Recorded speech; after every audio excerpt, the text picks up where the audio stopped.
നമുക്കിന്ന് soya chunks കൊണ്ട് അടിപൊളിയായിട്ടുള്ള ഒരു മസാലക്കറി ഉണ്ടാക്കാം. നോൺ വെജിൻ്റെ അതേ ടേസ്റ്റിലുള്ള ഒരു മസാലക്കറി ഒന്ന് ഉണ്ടാക്കാം.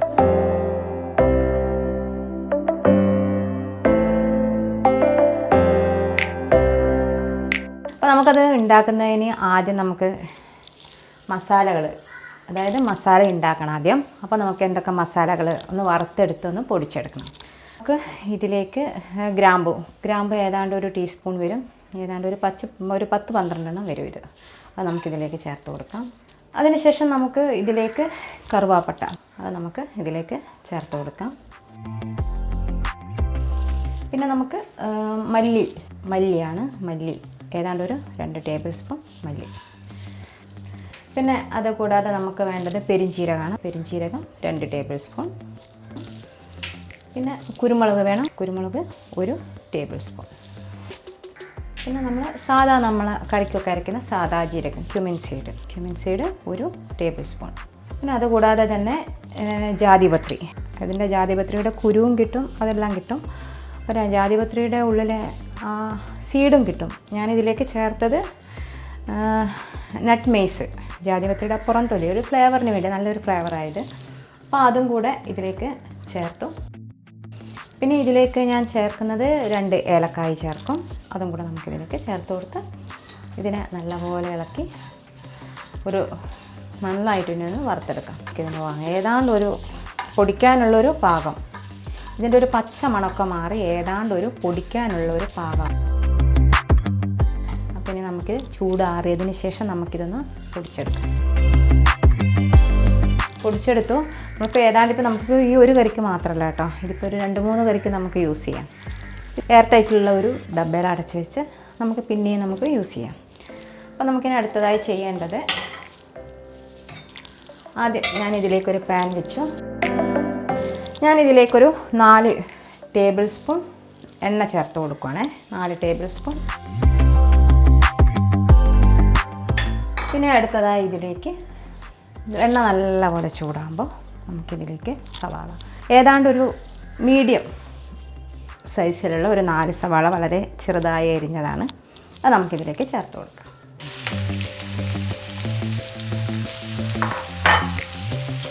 ഇത് സവാള ഏതാണ്ട് നല്ല ബ്രൗൺ കളറാകുന്നത് വരെ, നല്ല ബ്രൗൺ കളറാവണം, അതുവരെ നമ്മളിത് നന്നായിട്ട് വഴറ്റണം. ഈ ബ്രൗൺ കളറാവുന്നത് വരെ.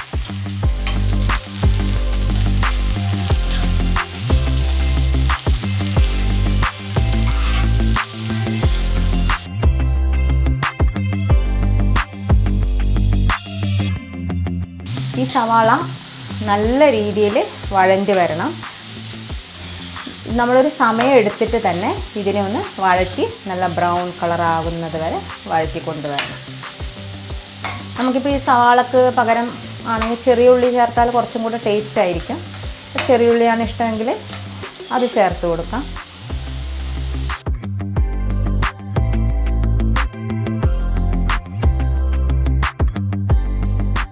ഏതാണ്ട് നല്ല ഒരു ബ്രൗൺ കളറായി കിട്ടിയിട്ടുണ്ട്. അപ്പോൾ അതായിക്കഴിഞ്ഞതിന് ശേഷം നമുക്കിതിലേക്ക് ചേർക്കേണ്ടത് ഇഞ്ചി, പച്ചമുളക്, വെളുത്തുള്ളി ചതച്ചത്. അതിപ്പോൾ ഏതാണ്ട് 1 ടേബിൾ സ്പൂണോളം വരും. അത് നമുക്കിതിലേക്ക് ചേർത്ത് കൊടുക്കാം. ഇനി നല്ലതുപോലെ ഇതൊന്ന് വഴറ്റണം.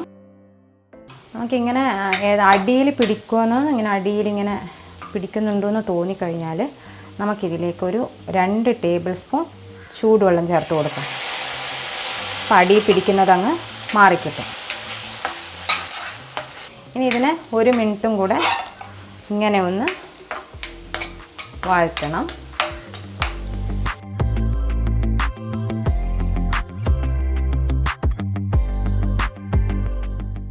നമുക്കിനി ഇതിലേക്ക് 1/4 ടീസ്പൂൺ മഞ്ഞൾപ്പൊടി ചേർത്ത് കൊടുക്കാം.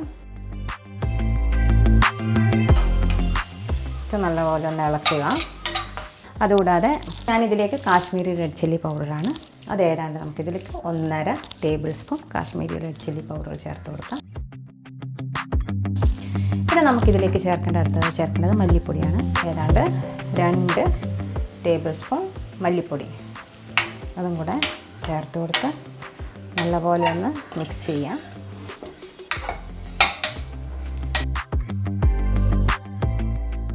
എന്നിട്ട് നമ്മൾ നേരത്തെ പൊടിച്ച് വെച്ച നമ്മളിതിൻ്റെ മസാലക്കൂട്ട് നമുക്ക് 1 ടേബിൾ സ്പൂൺ നമുക്കിതിലേക്ക് ചേർത്ത് കൊടുക്കാം. ആ സമയം നമുക്കിതിലേക്ക് ചേർക്കേണ്ടത് തക്കാളിയാണ്. തക്കാളി ഒരു 3 തക്കാളി ചെറുതായി കൊത്തിയരിഞ്ഞത്, മീഡിയം ടൈപ്പിലുള്ള 3 തക്കാളി ചെറുതായി കൊത്തിയരിഞ്ഞത് നമുക്കിതിലേക്ക് ചേർത്ത് കൊടുക്കാം. ഇത് നമ്മൾ ചെറുതായി നുറുക്കിയത് കൊണ്ട് ഈ തക്കാളി പെട്ടെന്ന് തന്നെ നമുക്കിത് നന്നായിട്ട് വെന്ത് കിട്ടും.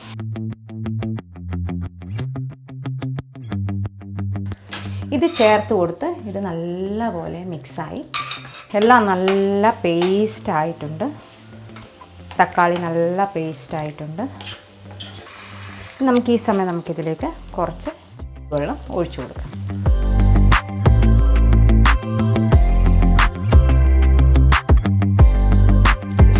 ആ സമയത്ത് നമുക്കിതിലേക്ക് നമ്മുടെ സോയ ചങ്ക്സ് ഇതിലേക്ക് ചേർത്ത് കൊടുക്കാം. സോയ ചങ്ക്സ് ഇത് ഞാനിത് നേരത്തെ ചൂടുവെള്ളത്തിലിട്ട് കഴുകി വൃത്തിയാക്കി വെച്ചതാണ്. അത് നമുക്കിതിലേക്ക് ചേർത്ത് കൊടുക്കാം.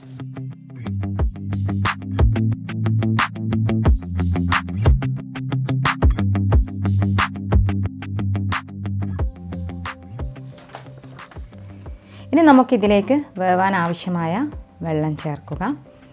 അതിനുശേഷം ആവശ്യത്തിന് ഉപ്പ് ചേർത്ത് കൊടുക്കാം.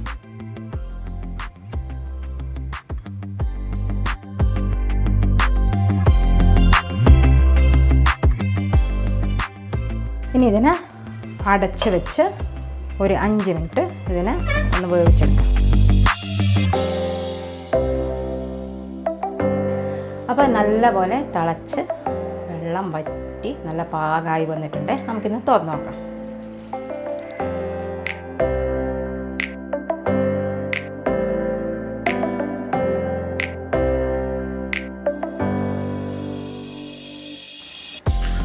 ഇതിൽ കുറച്ചും കൂടെ വെള്ളം വറ്റിക്കണം എന്നുണ്ടെങ്കിൽ കുറച്ചും കൂടെ വറ്റിച്ചെടുത്താൽ മതി. അപ്പോൾ നമുക്ക് ചപ്പാത്തിയുടെയും പൊറോട്ടയുടെയും കൂടെയൊക്കെ കഴിക്കണമെങ്കിൽ ഈ ഒരു വെള്ളമാണ് ഒരു പാകം, കറക്റ്റ് പാകം. ഇനി നമുക്കിതിലേക്ക് ചേർക്കേണ്ടത് മല്ലിയിലയാണ്.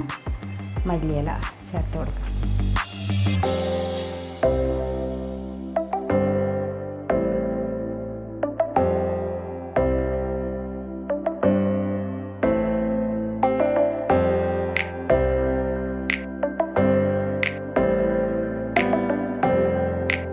അപ്പോൾ നമ്മുടെ സോയ ചങ്ക്സ് മസാലക്കറി റെഡി ആയിട്ടുണ്ട്. എല്ലാവരും ഇതൊന്ന് ട്രൈ ചെയ്ത് നോക്കണം.